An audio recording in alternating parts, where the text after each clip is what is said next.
Les gars, aujourd'hui on a énormément de trucs desquels parler. Je vais vous expliquer pourquoi je pense qu'il y a une grande probabilité qu'on puisse assister à un gros mouvement d'ici les prochaines 48 heures. Du coup, si vous possédez des cryptos, vous allez vouloir voir cette vidéo. Et aussi, on est en train d'assister à une mise en place pour le moment. Ce que vous avez sous les yeux pourrait potentiellement nous mener à l'une des plus grosses saisons des altcoins qu'on ait vu jusqu'à présent. Et tout est en train de s'aligner pour que ça se produise. Du coup, si vous aimez investir dans les altcoins, si vous voulez vous faire pas mal d'argent dans les cryptos, alors vous allez vouloir avoir ces infos. Aussi, finalement, je vais vous montrer tout ça. Il s'agit de données on-chain. Et la dernière fois que ce genre de choses s'est présenté, eh bien, on a vu un énorme rallye arriver pour le Bitcoin.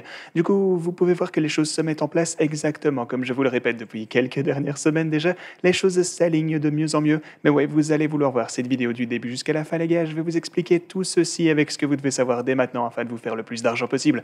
Donc, bienvenue à tous. Je m'appelle Maxime et je vous apporte chaque jour des nouvelles vidéos en français sur les crypto-monnaies en vous apprenant comment vous faire de l'argent sur ce marché. Si vous êtes nouveau sur cette chaîne, alors soyez sûr de vous abonner et d'activer la cloche dès maintenant. Et avant qu'on ne fasse quoi que ce soit, les gars, je voulais simplement prendre un moment pour vous féliciter. Si vous êtes appliqué dans les cryptos depuis un tel montant d'années, ou même si vous avez commencé cette année, ou celle d'avant peut-être, eh bien, je voulais vous féliciter parce que vous faites partie d'une classe d'actifs. Vous êtes entré dans un marché où vous avez l'opportunité de voir des gains qui changeront votre vie. Ce n'est qu'une question de temps et n'oubliez pas qu'il est plus important de passer du temps sur le marché plutôt que d'avoir un bon timing sur le marché.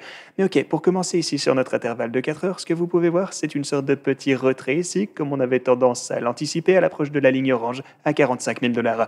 On a donc une petite baisse sur ce niveau ici sur l'intervalle de 4 heures. Et pourquoi est-ce qu'on a vu ceci arriver? Eh bien forcément, si je me rends maintenant sur le journalier, on a ici mon énorme triangle dont je vous parlais précédemment. Et bien sûr, on a essayé de dépasser ce niveau dans la journée d'hier. Il s'agit vraiment d'une des dernières défenses pour les bears, bien sûr. Et si on assistait à une percée à partir de cet énorme triangle, eh bien dans ce cas, ce serait fini pour les bears. Je pense vraiment que ça nous permettrait de voir des gains intéressants pour le Bitcoin et ce même pour le court terme. Donc voilà, on surveille un peu tout ça et en ce moment on se trouve tout juste sur le niveau de 44 603 $ pour être précis. Donc ouais, cette ligne rouge à partir de ce triangle, je suis vraiment content d'avoir pu apporter ça à votre attention vraiment en avance car c'est un niveau super important. Vous voyez qu'on a touché 1, 2, 3, 4, 5, 6, 7, 8, 9 et 10 fois déjà, et à chacune de ces occasions, on a eu du mal à dépasser ce niveau. Mais voilà, ce n'est qu'une question de temps, voyons si on va être en mesure de dépasser ce niveau sur cet essai. Cette fois-ci, je n'exclus pas non plus, attention, j'exclus pas non plus un potentiel autre retrait alors qu'on va essayer de dépasser ce niveau, mais quoi qu'il en soit, si on dépasse cette ligne, alors ce ne sera encore une fois qu'une question de temps avant qu'on ne voit pas mal de gains intéressants pour le Bitcoin et le reste du marché. Mais continuons, je voulais un peu vous parler de ceci également. Alors, le gros mouvement qui, selon moi, va prendre place d'ici 48 heures, c'est si on finit par voir... Genre, ok, voilà le truc. Regardez cette ligne rouge, regardez cette ligne de tendance, regardez jusqu'où cette tendance remonte. Ça vient jusqu'au début de l'année 2021. Il ne s'agit donc vraiment pas de quelque chose que vous pouvez prendre à la légère. Il s'agit d'une ligne de tendance plus qu'importante. Ok, c'est donc un niveau super sérieux et vous pouvez voir qu'on a déjà tenté de le dépasser à d'innombrables reprises. Si vous suivez cette chaîne depuis un moment, vous savez déjà tout ça, vous connaissez déjà toute l'importance de cette ligne de tendance descendante. Mais regardez-moi ceci maintenant.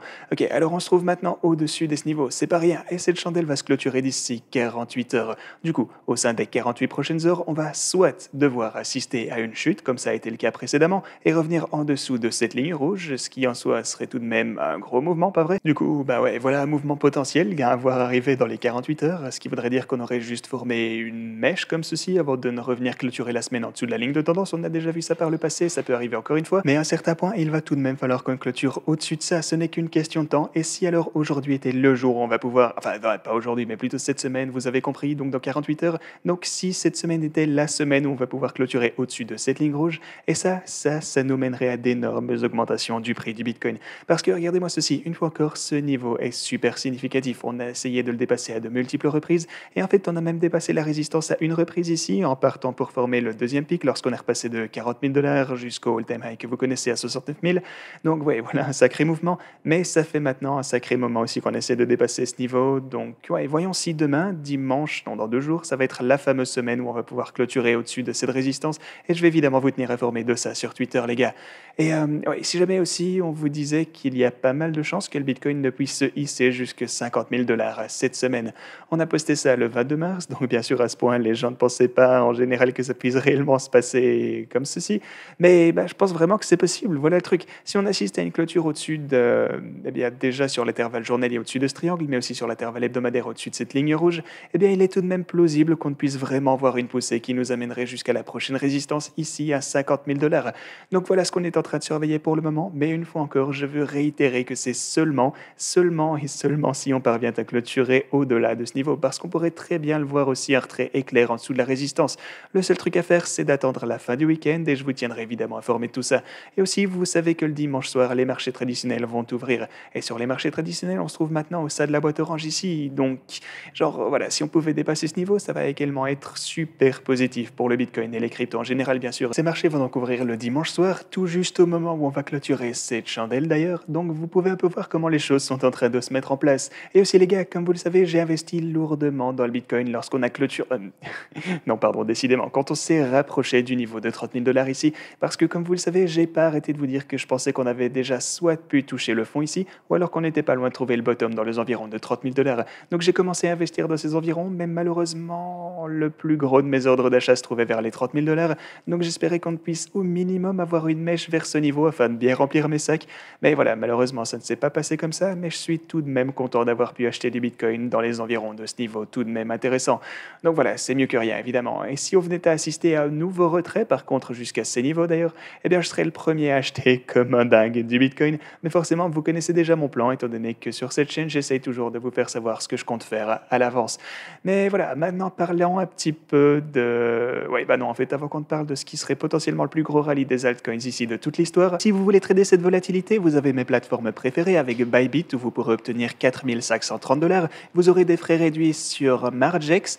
Vous avez Ctrade qui vous offre jusqu'à 8 000 dollars, Femex 3500. Si vous voulez gagner des revenus passifs sur vos cryptos, vous avez la plateforme AAX. Et si vous voulez trader des options, vous aurez pour ça Delta Exchange, bien sûr. Mais ok, maintenant parlons un petit peu de tout ceci. Alors, ce que vous avez sous les yeux, c'est la capitalisation boursière des crypto-monnaies, mais en excluant le Bitcoin et l'Ethereum. Donc en gros, vous avez tous les altcoins.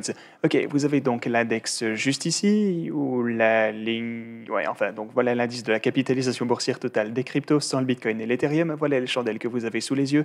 Et ici en bas, vous avez autre chose de super intéressant. Vous avez ici l'indice de flux d'argent et vous avez aussi... Donc oui, on a l'indice de flux d'argent et vous avez aussi une moyenne mobile de ce même indice. Mais alors, qu'est-ce que cet indice de flux d'argent en lui-même? Eh bien, le Money Flow Index ou MFI est un indicateur technique qui génère des signaux de surachat et de survente en utilisant autant les prix que les données de volume.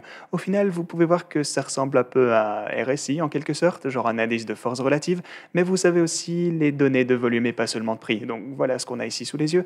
Et aussi, comme je vous le disais, on a des moyennes mobiles. Maintenant, on a tout de même quelque chose de super intéressant. Regardez-moi tout ceci. Alors, une fois qu'on voit l'index en lui-même croiser sa moyenne mobile, qui est donc la ligne verte ici, donc oui, la ligne verte est la moyenne mobile et la ligne orange est l'index en lui-même, eh bien, vous pouvez voir que juste ici, en 2018, c'était...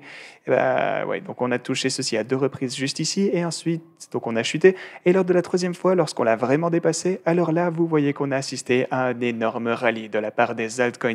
À cette occasion, on se trouvait donc en 2019, ça fait déjà un sacré moment maintenant, mais on a encore un exemple plus récent en fait, parce qu'après avoir assisté à ce rallye, vous voyez qu'on a un croisement bearish juste ici, ce qui reset un petit peu tout en quelque sorte, et on a commencé à chuter sur la market cap totale des cryptos à la place. Ok, on descend, on a le même style de setup qui recommence, on l'a touché une fois, on l'a touché 2 fois, on passe légèrement au-dessus juste ici, et ouais, en fait, on est légèrement passé au-dessus à cette occasion également. Mais ensuite, donc, la 3e fois, on assiste finalement à ce croisement, et c'est à ce moment qu'on a eu un énorme rallye, et c'est vraiment là que tous les jetons ont vraiment... Disons, genre, c'était peut-être, maintenant que j'y pense, en fait, vous pouvez un peu comparer ça à la saison des altcoins de 2018, et je dirais que la saison des altcoins en 2020, ainsi qu'au début de 2021, si vous vous souvenez, eh bien, c'était en fait encore plus gros que la saison des altcoins en 2018, et je vous dis ça vraiment en ayant parcouru pas mal de saisons d'altcoins et en ayant vu plein de trucs à travers mon aventure dans les cryptos, si je peux dire. Donc ouais, pour moi, c'était vraiment la plus grosse, donc c'est plutôt... c'est simplement dingue que ce soit le cycle des altcoins le plus récent qu'on ait vu, ou la saison des altcoins, bref, et que ça a été la plus grosse jusqu'à présent.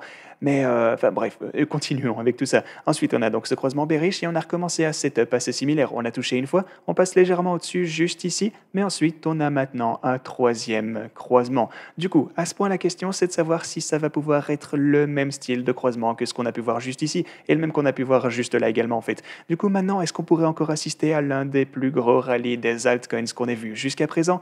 Eh bien voilà quelque chose auquel on va devoir simplement faire attention les gars. Ceci a été une fois encore posté par TradingShot, donc comme d'hab une toute grosse dédicace à lui, encore un graphe passionnant qu'on a ici, on va surveiller ça et je vais vous tenir informé à ce sujet sur la chaîne.